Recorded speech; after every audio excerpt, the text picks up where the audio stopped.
Good morning, y'all. This is like our 8th day here. A couple things coming into my mind this morning here in Salinas, Ecuador. I'm a little bit flattered that y'all would rather look at my ugly mug than the surroundings. That's why you were seeing the top of my head, is because I was trying to show you the surroundings of the city. That this is a walking vlog. That's what we do. We walk all the time. It's our mode of transportation besides taking buses. Very rarely you see us in a taxi. It happens. You know, keeps us in good shape. Walking. Good for your health.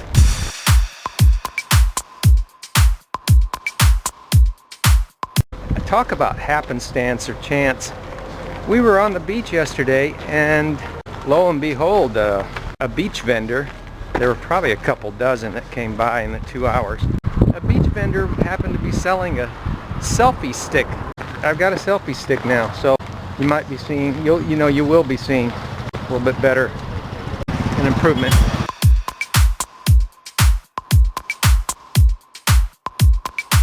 The other thing that I was thinking is, the more time I spend here, the more I realize our wardrobe's going to have to change. So this morning we're going to go to the Mercado and get a special sunshine hat.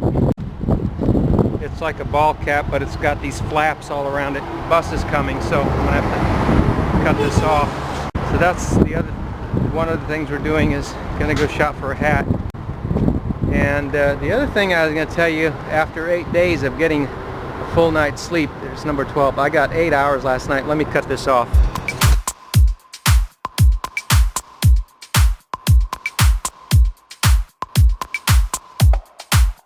I had multiple small businesses when I was younger. Back then, right, I had excess income over my expenditures. And I remember this. I used to go to the store and shop, didn't pay any attention to prices, didn't even count my change. You know what happened? By happenstance, I found that I was shortchanged one day, right? The cash register gave me less change than they were supposed to. So I thought to myself, wait a minute, I'm gonna start checking my change. Sure enough, I'm not kidding, the percentage was so high, it was like half the time I was getting shortchanged, small amounts. And this is, I think, what happens to people, especially the retirement crowd. You got all this money, you don't pay attention, you say, oh, it's cheap, you know. They don't pay attention to anything, contracts, deposits, cost of food, everything. This is how I used to be. But then when I started checking, I started catching them being shortchanged, and that stopped when I started being diligent. If you're not diligent in small things, how are you going to be diligent in large things, right? So you have to be diligent in small things so that you can remain diligent when the big things come around.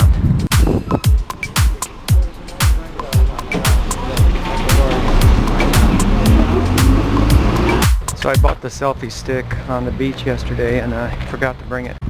But I've got the new hat. I saw a guy on the beach yesterday with one and I asked him in Spanish where he got it. But the important piece of information was how much he paid.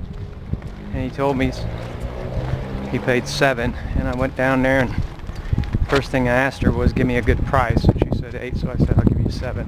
And that was that. The wardrobe situation is going to have to change. Different climate from QUINCA. We got all these really nice clothes from like Goodwill. Angie's a super good shopper when it comes to, she's got a really good eye for high quality clothing at the Goodwills. So I let her do all the buying because she does way better than I do. And she got me some really nice shirts and I can't wear them here, they're too hot. So I'm gonna have to get some long sleeves. Otherwise, outside in the sunlight, in the sunshine, and I'm not the type of guy to sit in front of air conditioner all day. Buen día, ¿cómo le va? Muchísimo trabajo, ¿sí? Hola, buen día. Might as well get them on camera if they're going to stare. Yeah. So anyhow, the order is going to have to change. I'm going to have to go with long sleeves, but a lot lighter. I got lots of long sleeves for QUINCA, but it's thick.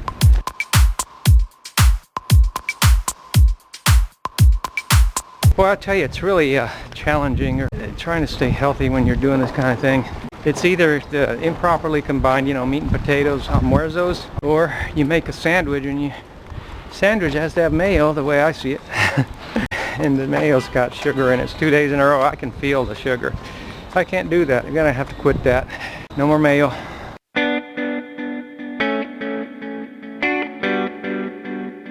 But we're right smack dab in the middle of a negotiation, and in order to be kind to all parties, we won't mention specifics. We'll be general about it, and we'll just call it market. Buy side of the market, sell side of the market, and sell side of the market makes demands that are all one-sided, right? Let me ask you a quick question, if you allow me to. We all know what peer pressure is, but when it comes to money, I mean, at our age, we don't have peer pressure. I mean, maybe some do, but when it comes to money, like you're coming here to rent, and the market's telling you, well, everybody pays excessive demands. How does that sound to you?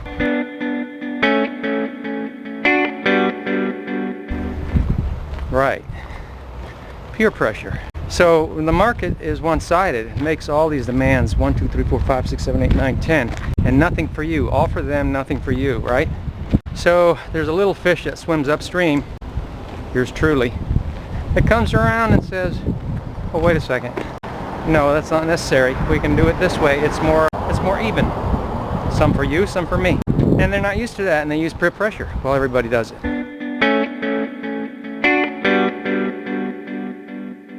Well, that tells you something about both sides. It tells you about where the market's at. It tells you what the buyers are doing. They're just agreeing. It's really rough, guys, because you got this stigma of being one of those. Well, all the other gringos pay. Well, all the other gringos just agree to the contract. They don't try to make it more equitable, fair.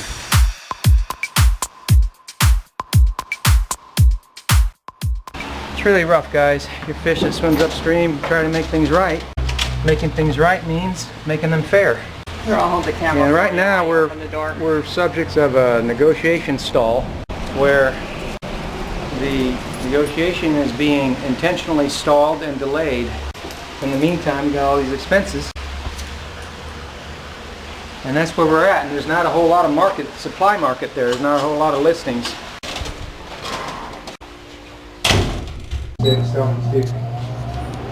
I don't, I'm not one to accept defeat easily, but sometimes you feel like, you know, the market here is like a small pie, right? And you start excluding pieces of pie, and that really cuts the market really tight, like neighborhoods or whatever. So we're in the middle of negotiation, and they're intentionally stalling it.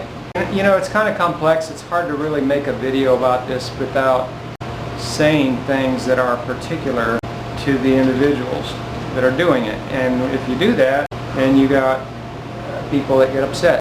There's not a whole lot more I'm going to say here. I think what we're going to do is we're going to update the do-it-yourself coastal Ecuador guide, and we're going to update it with details that you need to know. What needs to be said is that we're the victims of manipulation going on, and as much as I'd like to say, well, let's go look at 10 more listings, they're not there. So, you know, you just get in a pickle unwillingly.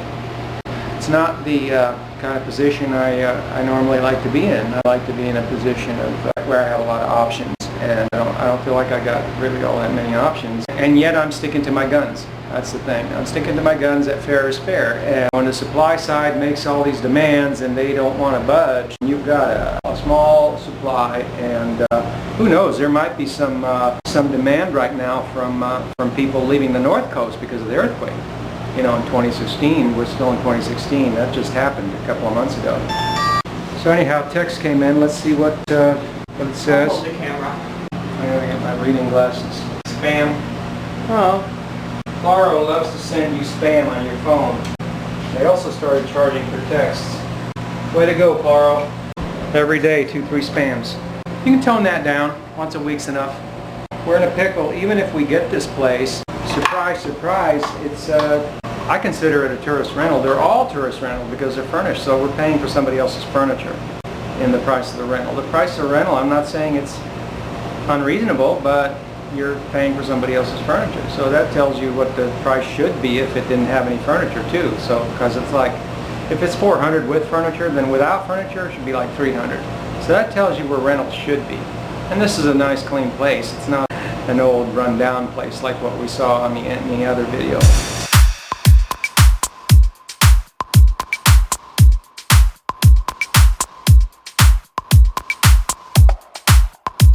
Anyhow, that's where we're at today. Lord willing, something else will come up.